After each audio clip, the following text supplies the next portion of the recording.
The Star Wars Extended Universe is arguably the single greatest extended universe to ever happen in fiction. It gave us such great stories like the Darth Bane trilogy, the Yuzong Vong arc, or my personal favorite, the Heir to the Empire Thrawn trilogy. But of course, comic book resources must have thought it was a slow news day because they put out yet another braindead article about how the EU is dead and you need to accept it. You fans that put your hard-earned money towards these sorts of products, well, they're gone and you should be happy about it and accept what's coming next. Welcome back to Words of Paradise. I'm your host, Leon Idle, and let's get into this abhorrent article blaming you, the fans, for what you enjoy, and may the Force be with us as we go through this. The Star Wars EU is dead. Time to accept it. The Star Wars Extended Universe was beloved by fans, but it's long dead. It's time for fans to accept the EU is dead and embrace new Star Wars stories by Jamie Parker. Well, yes, it might be time to embrace new stories, but those stories need to be good. Disney bought Star Wars over a decade ago. How many good stories have they given us? Rogue One's pretty alright. Season 1 of Mando works pretty well. I'm pretty sure that is about it. Oh yeah, the last 4 episodes of the Clone Wars Season 7. That's pretty good too. So yeah, in 10 years, in a decade, with multiple movies, books, games, the whole nine, you've given us 3 good stories. A real banger start. Yeah, let's just be happy to accept something new. Star Wars is undoubtedly one of the most popular franchises in the world, not just in film and television, but through books, comics, and video games also. The Star Wars universe expands through so many mediums, it can be hard to keep track of all the different stories. Before Disney purchased Star Wars, the extended universe was the home of all these stories. Yes, it was, and while not all of them were bangers, so many of them were fantastic. Not just books, I mentioned books in the beginning, but like they said, video games, comics, I mean, when you play Star Wars Bounty Hunter, that was an incredible game in and of itself, but as much as you played through the game, and if you were good at it, you would unlock comic book pages from the Star Wars Bounty Hunters tie-in comic. That's how I read that comic. There's so many other fantastic stories besides what we saw in books. I mean, even I'm sure the Lego games might be considered part of the extended universe if we were looking at it through like comic book angles. Oh, it's in another universe. I mean, Star Wars has done that before. There was this one comic book series that was part of an alternate universe where Han Solo and Chewbacca crash land on Earth. Han is killed and found by Indiana Jones, and Chewbacca is literally Bigfoot. He's what everyone has been spotting as Bigfoot. So sometimes they would get wacky, but in general, they were all incredibly cool canon stories that added to the lore. The Old Republic, Knights of the Old Republic added immensely to the lore, and to this day, fans still consider it canon, whether Disney wants us to or not. When Disney bought the franchise, the EU ended, but many fans refused to let it go, as they shouldn't have. While there is nothing inherently wrong with holding on to stories that bring joy to fans, while there's nothing inherently wrong, so what they're saying is they're about to break down why, even though it's not inherently wrong, you should go ahead and let go of it. Let the past die. It becomes a problem when it acts as a barrier of entry to people trying to enjoy new Star Wars stories. Really? Where are you writing stuff like that about modern comics that are getting rebooted all the time because all their political agenda is keeping sales way down? I don't ever really see articles talking about how, oh, there's so many backlogs of Spider-Man comics, it's impossible for people to get into Spider-Man nowadays. Like, yeah, where's your argument for that? Should there not be a high barrier of entry for Spider-Man that's been going for probably literally thousands of issues at this point if you wrap in all the other alternate universes and side stories and reboots and everything that goes in to making comics, which is why manga, by the way, is much better, but we're not going to talk about that. This is a Star Wars video. The point is, they're covering this because they want to tear down people who hate Disney. That you can already tell from this article, they want to trash anti-Disney Star Wars fans like your boy here, and probably like you watching, because if you're watching me, you probably know what my stance is on Star Wars, Disney Star Wars to be specific.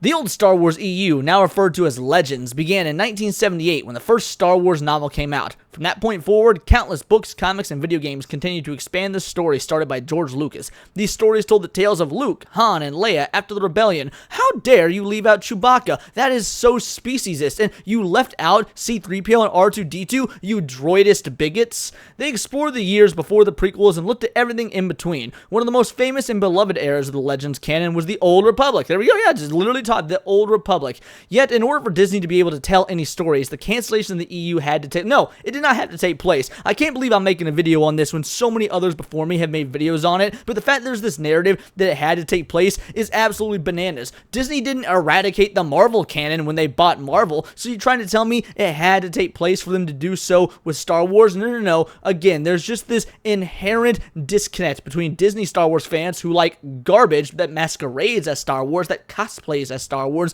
and true blue OG fans that will not touch the Disney crap 9 times out of 10 with a 10-foot 10-foot pole, unless of course they're doing so on YouTube like I am, and they're just begrudgingly doing it. They more or less have to cover it because they cannot stand for something they are a true fan of to be treated like this. I mean, I've told you guys before that as much as I love Star Wars, my favorite film trilogy of all time is actually Indiana Jones, and so to see what's happened with Indiana Jones 5, you broke me worse than anything that happened with Star Wars. But as an overall property, as an IP, I love Star Wars far more than Indiana Jones. I can't remember the last time I was excited for something Star Wars related. I mean, Mandalorian got me re-excited, and it worked for a little bit, but I've been checked out on Disney Star Wars since probably The Last Jedi? The death of Star Wars EU is necessary and for the best. It absolutely was not. I mean, the death of Star Wars got rid of this character right here, Galen Merrick, Star Killer. So yeah, you're trying to tell me that axing him was for the good and necessary and for the best? Get the hell out of here. You're willing to say and do anything to justify your blatant hate of original fans that were actually in the fandom and paying for these products before you came along and started shoving your politics into a fake culture or a real culture that you pretended to care about. You didn't care about nerd culture. You wanted to co-opt nerd culture for your political beliefs because, well, nerd culture got popular. We became a product. We became a commodity. We became a demographic. So yes, no. This did not have to be done, but you're trying to spin these yarns as if it had to be done so that you can justify everything you've done to destroy this culture.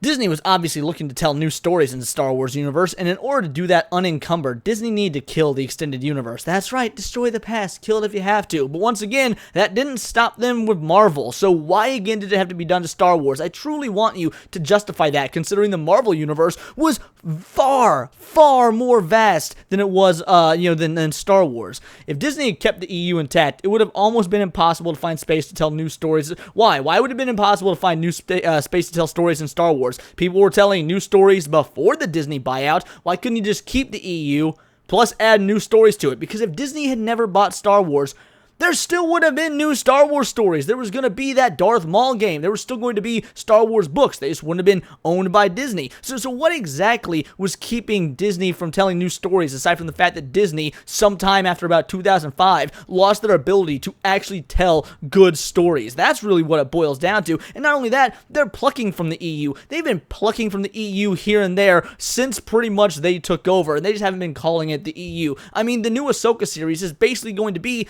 Heir to the Empire. But you know what? Heir to the Empire was supposed to be Han, Luke, Leia, and Chewie. It should have been their story. Not Ahsoka. And I love Ahsoka. I'm a massive Ahsoka fan. She is top 5 favorite Star Wars characters of all time for me.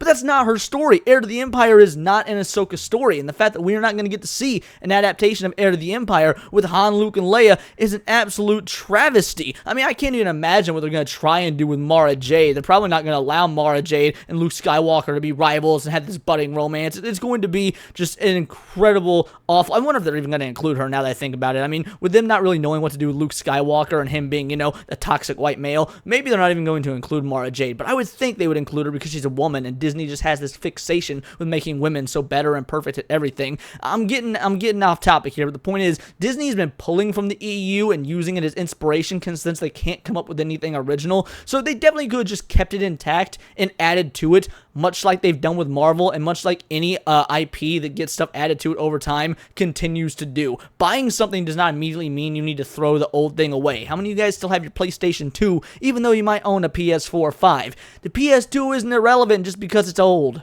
The company would have just ended up either adapting books and games, or would have had to find small spaces to tell stories in between the events of Heir to the Empire or Shadows of the Empire. Oh my goodness, I cannot believe I forgot about Shadows of the Empire, my single favorite Star Wars game ever made. And it is not small spaces. The Old Republic took place like 3,000 years before the movies. That is a wide swath of area to tell new stories. Also, you could have told stories after the Yuuzhan Vong arc, which I believe is the last arc in the expanded universe, at least the main one starting Han, Luke, and Leia. I could be wrong there. It's been a long time since I've read those books, so I might have the chronology out of order. But the point is, they didn't need to just fill in little gaps. And even if they did, that's what they're doing now. There was already a story, that happened in between the original trilogy or the sequel trilogy, the prequel trilogy. There we go. The prequel trilogy and the original trilogy. We had right here, The Force Unleashed. So they really they eliminated this to put something different in that was not near as good. It did not have near the heart or near the imagination. Oh yeah,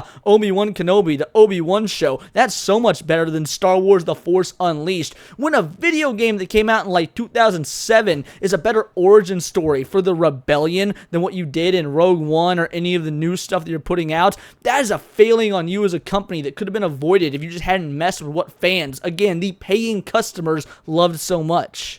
Killing the EU allowed total freedom for the franchise, and look what they've done with that freedom. They've squandered it to the point where Disney's worth nothing anymore. People go to bed every night not praying for starving children in Africa, praying that Kathleen Kennedy chokes on the food she's probably stealing out of those starving kids' mouths, thinking maybe somehow that'll magically fix it. They actively want George Lucas to buy it back after undeservedly spending years trashing him for the prequel trilogy. Oh, because the prequels were so bad. First of all, the prequels were never bad. Were they as good as the OT? No, not in most cases, but they were never bad, and real Star Wars fans absolutely loved them. And frankly, I'm actually happy with what Disney did with the sequel trilogy, because at least it gave people the retroactive respect for the prequel trilogy that deserved. But that's neither here nor there. The point is, they did not need total freedom, because look what they've done with that freedom. They have squandered every bit of Star Wars to the point where Star Wars is losing money. That was unheard of. If I told you in 2005 there would come a time when Star Wars would lose money, you'd think I lost my damn mind.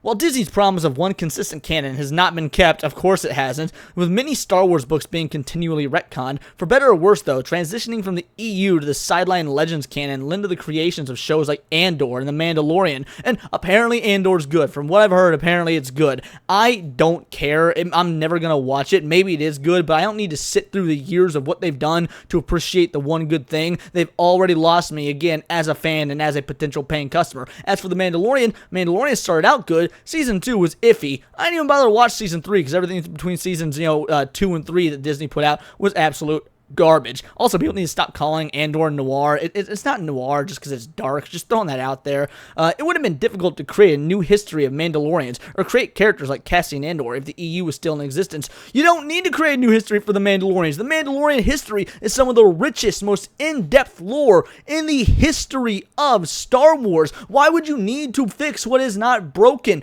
How can they take what they're writing seriously? Like, what needed to be changed? What needed to be retconned? What needed to be fixed?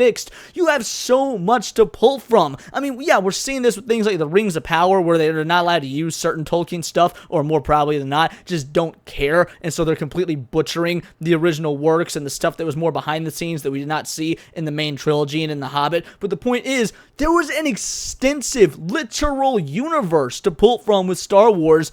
That means you got a lot of room. Universes are never ending. That makes them a universe. They ain't got no end. They are infinite. So you hypothetically have infinite room for storytelling. Why would you want to just redo the past of the Mandalorians, especially with what I've read, the new stuff they did with the Mandalorians in Season 3, that is inherently, objectively worse than what was established in like the Mandalorian Wars in the Old Republic era? Star Wars continues to borrow from Legends canon. Yes, it does. And right here, we got my single favorite villain in all of Star Wars, and honestly, top 5 villains of all time. The Albert Wesker of Star Wars, Grand Admiral Thrawn. Right here, we got Darth Bane. Again, another one of my favorite trilogies. There's my girl. There's Mara Jade. There's Luke. I mean, we have all this that was just right for the taking, up for grabs, but you want to scrap it all in favor of your awful feminist agenda. And I don't normally go this hard on the political side of Star Wars, because, let's be honest, it's been done to death. But there's no other way to cut it. That's what happened. And for people that don't see that, or more often, people that don't care about that, well, how would you like it if I came in and decided, hey, all you girly girls who love painting your nails and whatnot, I'm going to change your entire line of makeup products that you enjoy purchasing because it's not good enough for me as a man. That would be you'd be very upset that I came in and decided to destroy something you love, destroy your hobby.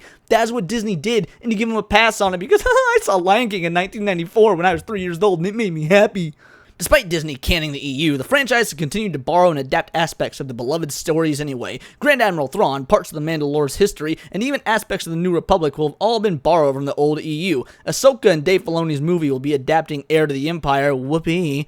While this has upset some Star Wars fans, others understand that this is what's best for Star Wars. No one understands this is what's best for Star Wars unless you didn't become a Star Wars fan until after the Disney buyout. No pre-Disney buyout fan thinks that this is what's best for Star Wars. The EU has some good stories, but it was largely cluttered with way too much information. Picking and choosing what parts of the EU to make it to Star Wars canon is the best way to move forward. Well, it's not like when they're making these movies, they had to include every single little thing just because, oh, it existed in the canon once. I'm sorry, that's just not how any sort of franchise works. Some stuff just gets left in the dust. When you're talking about that 70s show, and you're going through the deep recesses of the 70s show lore, they cut Donna's sister out. Donna had a little sister in the first episode of 70s show. Never see her again. Like, let's be real. Sometimes stuff gets lost, and it's fine because the overall product is still A-okay. Oh, man, in the MCU, why did Hulk change from looking like, what's his name, the actor I can't stand that everyone seems to love, to looking like Mark Ruffalo? I mean, that's never explained. Why did his face completely change? Sometimes fans just accept it and move on. Ed Norton, that's what I was thinking of, Ed Norton. Sometimes fans just accept things and move on because they understand that continuity can never be 100% perfect. But removing continuity altogether to build up your own is just an abhorrent practice. The Star Wars Extended Universe was a huge part of Star Wars history, but it's just that. History. Oh, you derisive mother. The EU is dead, and fans need to finally accept it. Disney will continue to use whatever they want from the old stories, and that's absolutely for the best. No, it's not for the best, because picking at the carcass for leftovers of something that was once great is never for the best. Seeing Christopher Reeve transmogrified into a PS4-looking nightmare for The Flash, picking at his dead body for a movie, for a little cameo, was not for the best. You need to leave the classics alone. So yeah, I cannot understand the point of view you're arguing from, unless of course you've never seen or been invested into the Star Wars community for your entire lives and you're just getting paid a chunk of change from comic book resources here to have this otherwise awful opinion for something, again, that you know nothing about. For all the hype surrounding the EU, it was largely a mess, and its death makes Star Wars better. That's why Disney lost $900 million in the last year, because Star Wars is better. That's why the Obi-Wan Kenobi show was trashed all over the internet by fans and people who hate Star Wars alike. Like, yeah, this Disney is doing so much better. That's why people picked apart every single episode of the Book of Boba Fett, destroying one of the most important and fan-favorite legacy characters in the history of the franchise, only saying that the two good episodes were the ones without him in it that starred Mando, because Disney Star Wars is better. This article, and by proxy his writer, are a joke, an absolute forced damn joke, and frankly, I don't normally get all upsetty spaghetti when reading these articles and going through them. I thought I was over getting upset about Star Wars because, well, let's be honest, Star Wars has been dead for a while now. But for whatever reason, when you bring up the EU, your boy gets a little bit defensive, and I cannot believe somebody was brain dead enough to write this and think this is gonna go over well. Maybe they're doing it for individuals like me to read and then, get shredded online just because, hey, that means we're getting traffic. And if so, fair enough. You actually did pretty well there, because I'm sure I'm not the only person that's gonna read this and seethe with anger. But at the end of the day, if you truly believe this, and the fact that there will be people out there that do truly believe this because they are not legitimate Star Wars fans and did not come around till after the House of Mouse was purchased them, that is a problem. This is why you need to gatekeep your hobbies, folks. But those are just my opinions. Let me know yours in the comments down below, or let me know on Twitter. You can find me at BoltTheWord. And please do subscribe. I am a nerdy news channel. I cover nerdy news every day, not always about Star Wars, but also about video games, anime, other movies, Magic the Gathering, you name it. It's all here in the Nerdosphere. And this has been Words of Paradise.